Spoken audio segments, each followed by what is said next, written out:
Fear has never been a reaction to danger alone. It has always been a response to expectation, and Napoleon Bonaparte understood this with frightening clarity, recognizing that men are rarely defeated by what is happening in front of them, but by what they believe is about to happen next. Long before cannons were fired or troops marched, Napoleon was already shaping the battlefield inside the minds of his enemies, because he knew that fear, once planted, grows independently of reality. It does not need constant reinforcement.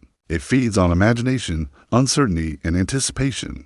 Napoleon realized that fear is not born from strength itself, but from the perception of strength. And perception is infinitely easier to manipulate than physical force. Armies do not collapse when they are outnumbered.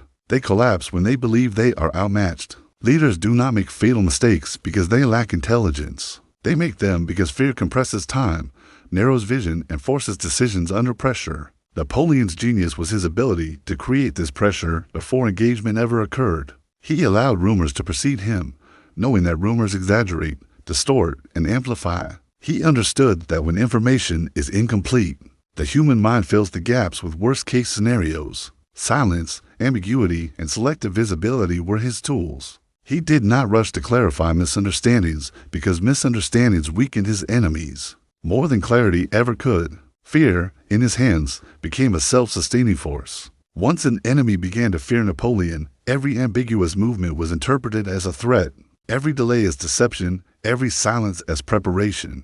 Fear turned neutral events into hostile signals. This is the psychological trap Napoleon set repeatedly. He understood that fear hijacks rational thinking, replacing analysis with survival instincts. Under fear, men stop asking what is happening and start asking, how do I escape? And once escape becomes the priority, victory is already lost. Napoleon exploited this shift relentlessly. He knew that a frightened enemy general would overestimate his numbers, misread his intentions, and disperse forces unnecessarily, weakening defensive positions. Fear caused fragmentation before battle lines ever formed. Napoleon also understood that fear spreads hierarchically and laterally. When leaders fear, their subordinates sense it immediately, even without words. Hesitation, defensive posture, excessive caution all communicate fear non-verbally. Napoleon aimed his psychological pressure at leadership first, knowing that once commanders doubted themselves, the army beneath them would soon follow. This is why his campaigns often felt overwhelming even when his resources were limited. He was not fighting armies at full capacity. He was fighting armies already weakened by anxiety and anticipation. Fear drained morale before physical fatigue ever set in. Napoleon also grasped a darker truth. Fear does not require constant presence. Once established, it operates autonomously. This allowed him to control regions without occupying them fully. The idea of Napoleon arriving was often more destabilizing than his actual arrival. Towns surrendered, alliances fractured, and resistance dissolved based purely on expectation. Fear turned potential opposition into preemptive submission. This was not accidental. It was cultivated. Napoleon allowed his victories to be remembered more vividly than his defeats. He understood narrative power. Victories were framed as decisive and inevitable, defeats as temporary or irrelevant.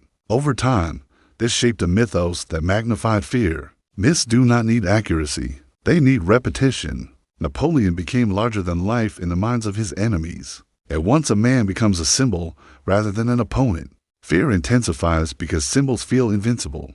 Napoleon did not correct exaggerations of his brilliance or speed. He benefited from them. He knew that when enemies believed he could be anywhere at any time, they would feel surrounded even when they were not. This omnipresence was psychological, not physical, but it produced real consequences, delayed decisions, defensive paralysis, internal conflict. Fear fractured coordination. Napoleon understood that coordination is the backbone of resistance. When fear enters, coordination dissolves because trust erodes. Leaders stop trusting intelligence reports. Soldiers stop trusting commands. Allies stop trusting each other. Fear isolates individuals within groups. Napoleon leveraged this isolation. He did not need to break armies physically if he could break their cohesion mentally. Fear is the solvent of unity. Napoleon also recognized that fear compresses morality. Under fear, men justify actions they would normally reject. Retreat becomes acceptable. Betrayal becomes reasonable. Surrender becomes strategic. Napoleon allowed fear to push his enemies into these psychological concessions. He did not shame them for retreating. He allowed retreat to feel like the safest option. This made resistance seem irrational rather than heroic. When fear reframes resistance as foolishness, dominance becomes inevitable. Napoleon's control over fear was not rooted in cruelty for its own sake, but in understanding human behavior under stress. He studied patterns of collapse. He noticed that armies rarely disintegrate evenly. They crumble suddenly after a threshold is crossed. Fear accelerates the crossing of that threshold. Napoleon applied pressure precisely to reach that breaking point with minimal expenditure. This efficiency is what made his campaign seem unstoppable. He was not stronger than every opponent. He was simply fighting opponents who had already partially defeated themselves mentally. Fear did the work before violence finished it. Importantly, Napoleon did not rely on fear alone. He balanced it with decisiveness. Fear without action creates resentment, but fear paired with swift resolution creates compliance. When Napoleon struck, he struck decisively, confirming the fears he had cultivated. This reinforced his reputation, making fear even more potent in future encounters. Each victory strengthened the psychological loop. Fear led to errors, errors led to defeat, defeat reinforced fear. This cycle compounded over time. Napoleon's enemies were not just reacting to him, they were reacting to the memory of him. Memory is fear's most powerful amplifier. Even after Napoleon left a region, the psychological imprint remained. This is how influence outlasts presence. Napoleon's understanding of fear extended beyond enemies to allies and subjects. He knew that fear, when untempered, could backfire internally, so he controlled its direction carefully. Fear was aimed outward, not inward. Within his ranks, he cultivated confidence, speed, and clarity. This contrast was deliberate. His soldiers felt empowered, while enemies felt overwhelmed. Power is relative. By increasing fear externally and reducing it internally, Napoleon created a psychological imbalance that made conflict asymmetrical, even when numbers were not. This asymmetry is the hallmark of psychological warfare. Fear magnified his strengths and minimized his weaknesses. Ultimately, Napoleon's insight was simple yet devastating. Men do not fight reality. They fight their perception of reality. Control perception, and you control behavior. Fear is the lever that moves perception most efficiently. Napoleon did not invent fear. He mastered its application. He treated it not as an emotional byproduct of war, but as a strategic instrument to be deployed, shaped, and sustained. This is why his campaigns are studied not just by military historians, but by psychologists, leaders, and strategists. He proved that the mind is the first battlefield, that fear is the first casualty, and once the mind is lost, the body follows inevitably. Napoleon understood that fear alone is not enough to guarantee submission. Fear must be guided, shaped, and directed toward a single conclusion: that resistance is pointless and defeat is inevitable. Because fear without direction produces panic, but fear with direction produces surrender. This is where Napoleon's mastery went beyond intimidation into something far more dangerous: perception control. He realized that human beings do not respond to objective reality. They respond to the story they tell themselves about reality. Once that story becomes fixed, behavior follows automatically. Napoleon's strategy was never to overwhelm his enemies with raw force, but to overwhelm their narrative. He wanted them to believe that no matter what they did, the outcome would remain the same. When people believe an outcome is inevitable, effort collapses, courage dissolves, resistance feels irrational. Napoleon carefully engineered the sense of inevitability by manipulating time, visibility, and expectation. He moved faster than conventional logic allowed, appearing in places where he shouldn't have been able to arrive so quickly, and disappearing before opponents could respond. Speed distorted perception. When events happen faster than the mind can process, people stop analyzing and start assuming. They assume superiority, coordination, and hidden strength. Napoleon benefited from these assumptions. He did not correct them. Instead, he reinforced them by striking decisively, then withdrawing, creating the illusion of omnipresence. His enemies felt watched, hunted, and surrounded even when they were not. This psychological enclosure was more suffocating than physical encirclement. Napoleon also understood that people interpret silence as confidence. He rarely explained his movements publicly, rarely justified his intentions, and rarely responded to accusations or threats. This lack of explanation suggested certainty. Men who explain appear unsure. Men who act without explanation appear resolved. Napoleon cultivated this impression deliberately. He allowed others to explain him instead, and others always exaggerated. Rumors filled the vacuum he created. His enemies whispered about his genius, his speed, his ruthlessness. Over time, these whispers hardened into belief. Once belief solidified, perception became reality. Generals planned defensively before encountering him. Politicians sought compromise before confrontation. Cities prepared to surrender before a siege began. Napoleon did not need to demand submission. Perception delivered it voluntarily. He also manipulated comparison. He ensured that his victories were framed as decisive and total, while enemy losses were framed as humiliating and irreversible. Even when battles were close, perception made them feel lopsided. Humans do not fear loss as much as they fear humiliation. Napoleon understood that humiliation destroys morale faster than casualties. He allowed enemies to feel outclassed rather than merely defeated. This distinction mattered. A defeated army may regroup. A humiliated one doubts its right to exist. Napoleon's campaigns often left opponents questioning their competence, leadership, and legitimacy. This internal doubt crippled future resistance. Perception also allowed Napoleon to weaponize anticipation. He knew that waiting under threat is psychologically exhausting. By delaying engagement after positioning forces, he allowed fear to ferment. Enemies spent nights imagining outcomes, overanalyzing possibilities, and second-guessing plans. Sleep deprivation alone weakened judgment. Napoleon understood that fatigue is not only physical, it is mental. He drained his enemies' mental stamina before draining their physical resources. When battle finally occurred, opponents were already worn down by anticipation. Napoleon also controlled perception by selectively revealing information. He allowed fragments of truth to leak, never enough to clarify, always enough to confuse. Partial information is more destabilizing than ignorance. It invites speculation while denying certainty.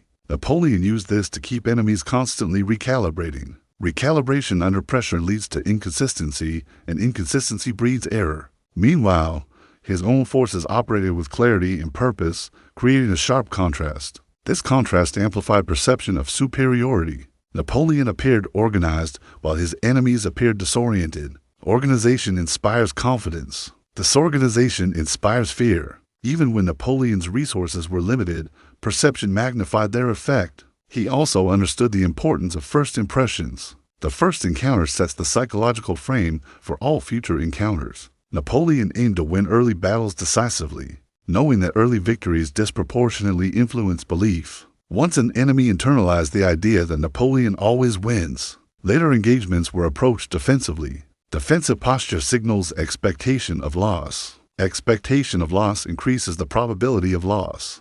This self-reinforcing loop worked in Napoleon's favor repeatedly. He also exploited authority bias. Napoleon positioned himself as the embodiment of competence. He projected certainty through posture, decisiveness, and calm under pressure. Humans instinctively defer to those who appear certain, especially in uncertain situations. Napoleon's calmness under threat communicated control. Control inspires trust among allies and fear among enemies. When enemies saw that Napoleon did not panic, even when situations appeared dire, they concluded that he knew something they did not.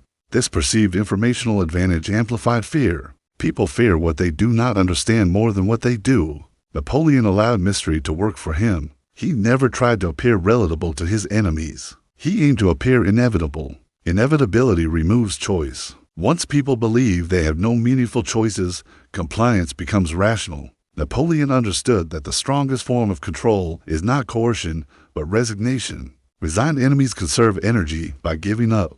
He guided them toward that state psychologically. He also exploited the human tendency to follow trends. When one city surrendered, others followed. When one ally defected, others reconsidered. Napoleon allowed momentum to carry perception forward. He did not need to convince everyone individually. He needed to create visible examples. Humans are social learners. They copy what appears successful. Napoleon made submission appear successful and resistance appear foolish. Over time, this reshaped the strategic environment. Opponents stopped asking, "How do we beat Napoleon?" and started asking, "How do we minimize damage?" This shift marked total psychological dominance. At that point, Napoleon no longer needed to fight to win. He only needed to maintain the perception of inevitability. This is the ultimate function of perception control. It turns potential opposition into passive acceptance. Napoleon did not merely conquer territories. He conquered expectations. Once expectations were conquered, outcomes followed effortlessly. Fear, guided by perception, became his silent ally. His enemies marched into defeat long before their armies moved, because their minds had already surrendered. This is why Napoleon's power cannot be understood through troop numbers alone. His true army marched inside the heads of his opponents. He controlled not just where they stood, but how they thought. And when thought is controlled, action is predetermined. Napoleon understood that fear multiplies fastest in chaos, and chaos is not an accident of war, but a condition that can be deliberately engineered. Because when order collapses, the human mind loses its reference points, and without reference points, decision-making becomes reactive, fragmented, and ultimately self-destructive. Traditional generals believed chaos was something to be avoided, something that endangered their own forces as much as the enemy. But Napoleon saw chaos as an asymmetric weapon, one that punished rigid thinkers and rewarded those who could move faster than confusion itself. Speed was the catalyst. Speed did not merely move troops, it disrupted cognition. When events unfold faster than an opponent can process, the brain abandons structured analysis and defaults to instinct. An instinct under threat prioritizes survival over strategy. Napoleon exploited this relentlessly. He moved armies at speeds considered impossible for the time, not because he ignored logistics, but because he reorganized them. His forces were lighter, more autonomous, and more adaptable, allowing rapid redeployment that shattered enemy expectations. Expectations are the scaffolding of planning. When expectations collapse, planning collapses with them. Napoleon's enemies planned for where he should be, not where he was. And that gap between expectation and reality was where fear exploded. When reports arrived that Napoleon had crossed terrain believed impassable, or appeared days ahead of schedule, enemy commanders did not merely feel threatened, they felt disoriented. Disorientation breeds panic because it signals loss of control. Once control feels lost, fear accelerates exponentially. Napoleon also understood that chaos is not loud at first. It begins as confusion. Confusion about numbers, confusion about intent, confusion about timing. He encouraged this confusion by attacking from unexpected angles, splitting forces in ways that appeared reckless but were calculated, and withdrawing suddenly after engagement. These actions broke linear narratives. Enemies could not tell if they were being lured, surrounded, or merely probed. Inability to categorize a threat increases anxiety. Anxiety narrows focus. Narrow focus misses critical information. Napoleon counted on this cognitive tunnel vision. While enemy leaders fixated on immediate threats, Napoleon repositioned for decisive strikes elsewhere. Chaos fractured attention. Fractured attention fractured command. He also targeted communication, knowing that chaos spreads fastest when information is delayed, contradictory, or incomplete.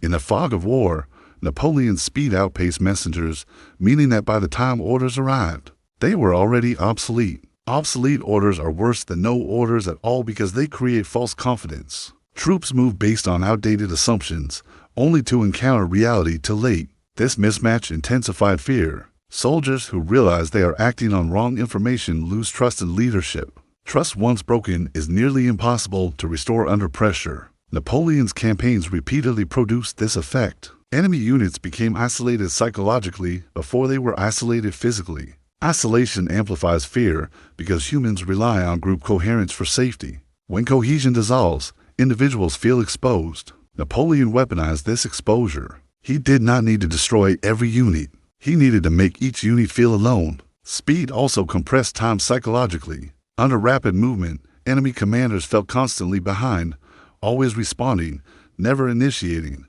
Reaction mode is inherently stressful because it removes agency. Agency is the antidote to fear. Napoleon stripped agency away by forcing opponents into perpetual response. They could not choose the battlefield, the timing, or the tempo. Tempo became his most devastating weapon. Tempo determines who thinks and who reacts. Napoleon thought. His enemies reacted.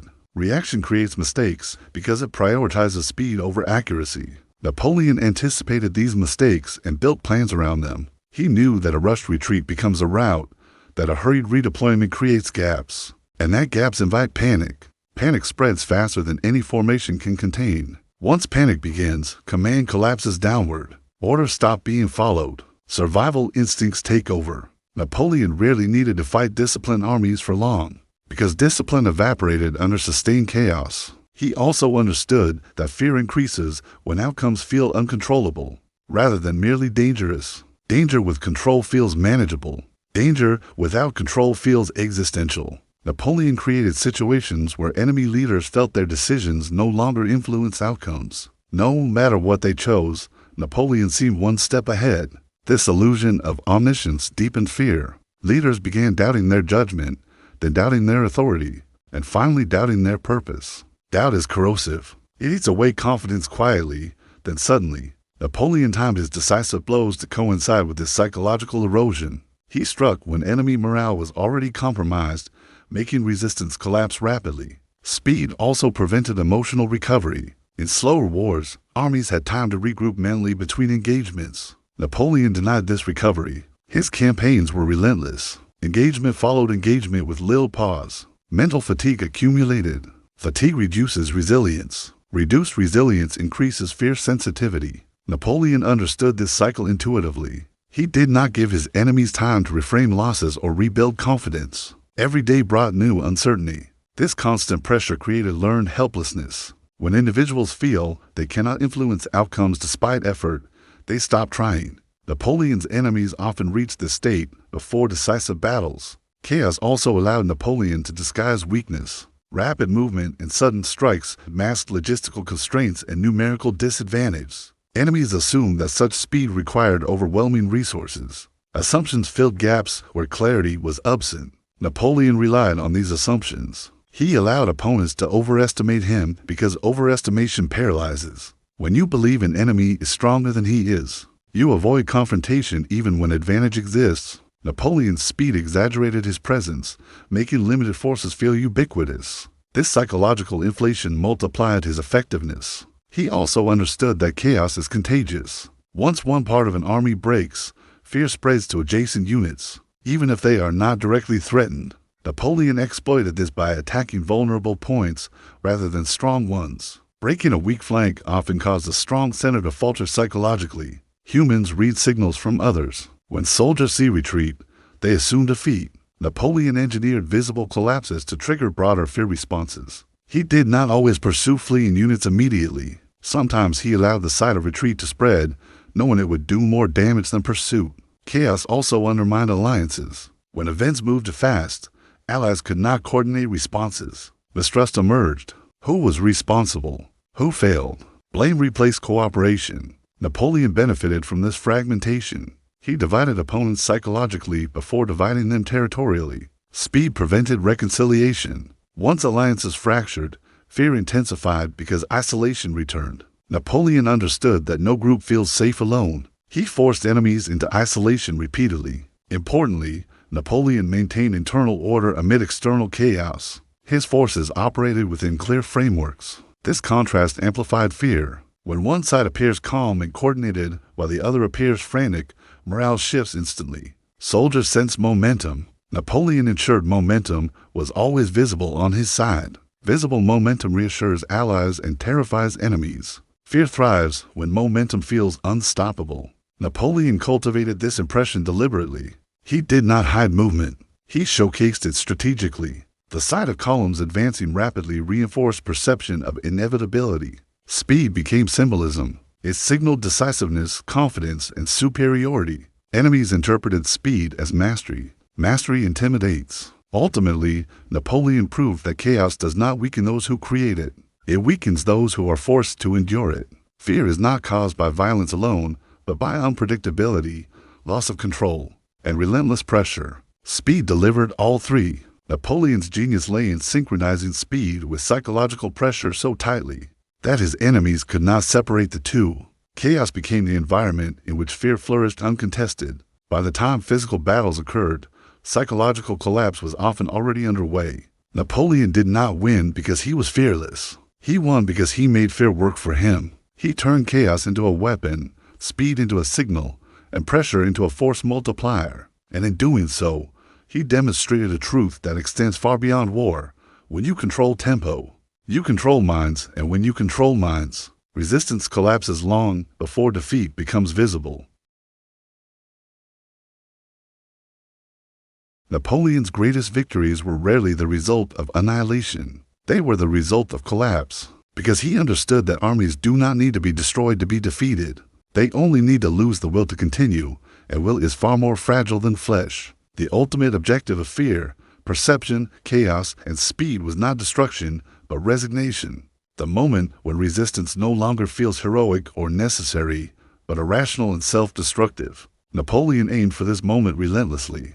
He understood that when men reach the conclusion that fighting will only make things worse, they surrender psychologically even if they continue to stand physically. At that point, the battle is already over. Napoleon did not seek endless conflict. He sought decisive psychological dominance that made future conflict unnecessary. This is what separated him from other conquerors. Many could win battles. Few could end wars by breaking belief. Napoleon understood that belief is the invisible engine behind all resistance. Soldiers fight because they believe in victory. Leaders command because they believe in authority. Nations resist because they believe in identity and survival. Napoleon attacked belief at every level. He eroded faith in leadership by exposing hesitation and error. He eroded faith in strategy by outmaneuvering plans repeatedly. He eroded faith in survival by making defeat appear inevitable. Once belief weakened, compliance followed naturally. Fear alone makes men flee. Broken belief makes them submit. Napoleon cultivated this submission without needing constant violence. He allowed enemies to reach the conclusion themselves, because conclusions reached internally are more durable than those imposed externally. He understood that a man forced to surrender may resist again, but a man who believes surrender is the only rational option will defend that choice himself. This is the deepest level of control. Napoleon also grasped that what collapses unevenly, it breaks first at the top. Leaders carry the psychological burden of decision-making, and under sustained pressure, that burden becomes crushing. Napoleon focused his psychological pressure upward. He forced generals and rulers into impossible choices: defend one front and lose another, move fast and risk chaos, move slow and risk encirclement. These dilemmas exhausted leadership mentally. Exhausted leaders transmit uncertainty downward. Uncertainty spreads like infection. Soldiers sense it in tone, posture, and indecision. Once soldiers sense that their leaders no longer believe in victory, morale collapses rapidly. Napoleon timed his actions to exploit these moments of doubt. He struck not when enemies were strongest, but when they were wavering internally. This required patience and restraint, traits Napoleon possessed in abundance. He could wait while pressure accumulated, allowing fear to ferment into despair. Despair is fear without hope, and hope is the last line of defense. Napoleon removed hope systematically. He did this by denying opponents clear victories, even small ones. He understood that hope often survives on minor successes. By preventing these, he ensured morale declined steadily rather than fluctuating. A steady decline is more dangerous than sudden loss because it normalizes defeat. Napoleon allowed his enemies to grow accustomed to losing ground psychologically before losing it physically. He also weaponized comparison relentlessly. He made his forces appear unified, confident, and unstoppable, while enemy forces appeared fragmented, hesitant, and reactive. Humans measure their prospects relative to others. When comparison consistently favors the opponent, belief erodes. Napoleon reinforced this perception through symbolism, discipline, and decisiveness. His presence itself became a psychological blow. The arrival of Napoleon on a battlefield often triggered collapse not because of immediate action, but because of accumulated expectation. Expectation is powerful. When men expect to lose, they unconsciously fulfill that expectation. Napoleon's reputation preceded him like a shadow. By the time he arrived, fear had already done its work. He understood that dominance is cumulative. Each surrendered city, each broken alliance, each retreat reinforced the pattern.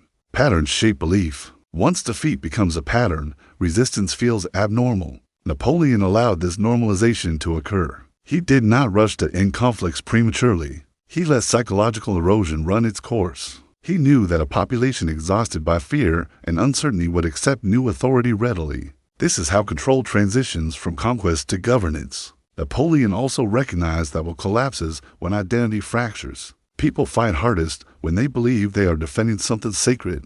Napoleon reframed conflicts so that resistance appeared selfish, outdated, or futile. He positioned himself as the future and his enemies as obstacles to progress. This reframing weakened identity-based resistance. Once people stop seeing themselves as defenders and start seeing themselves as survivors, will dissolves. Survival seeks safety, not glory. Napoleon offered safety through submission. This made surrender feel intelligent rather than shameful. He also avoided unnecessary cruelty once dominance was established. Excessive brutality reignites resistance by restoring moral clarity. Napoleon preferred compliance to terror. Fear opened the door. Order kept it closed. This balance was deliberate. He knew that terror without structure produces rebellion, but fear paired with predictability produces stability. Napoleon transitioned smoothly from psychological warfare to administrative control, reinforcing the idea that resistance was not only dangerous, but pointless. Over time, opposition became psychologically exhausting. Constant vigilance, uncertainty, and anticipation drained societies. People longed for resolution. Napoleon positioned himself as that resolution. This is the final stage of psychological dominance, when the conqueror is perceived not as the source of suffering, but as the end of it. At this point, resistance collapses quietly. No grand battles are needed. Compliance becomes voluntary. Napoleon did not need to occupy every territory with force. He occupied minds with expectation. He understood that power maintained through fear alone is unstable, but power maintained through resignation is enduring. Resignation is fear that has accepted reality. Napoleon engineered this acceptance. He did not rush it. He cultivated it. This required immense confidence. Only a man secure in his control can afford patience. Weak rulers panic when resistance persists. Strong ones allow resistance to decay naturally. Napoleon trusted the psychological process he had set in motion. He knew that once will breaks, it does not easily reform. Rebuilding will requires hope, leadership, and time, all of which Napoleon systematically denied his enemies. He disrupted leadership, eroded hope, and compressed time. This triad destroyed resistance at its root. In the end, Napoleon's true battlefield was invisible. It existed in expectations, beliefs, and perceptions. Armies were merely the final expression of decisions already made internally. By the time swords crossed or cannons fired, the outcome was often predetermined. Napoleon did not fight to discover who would win. He fought to confirm what his enemies already believed. This is the highest form of control, when victory feels inevitable to both sides. Napoleon achieved this not by overwhelming strength, but by overwhelming psychology. He proved that the most decisive wars are won without battle, that the most complete victories leave no desire to resist, and that the strongest chains are the ones the mind forges for itself. This is the final lesson of Napoleon's mastery of fear. Break the will, and the body follows. Control the mind, and armies become irrelevant.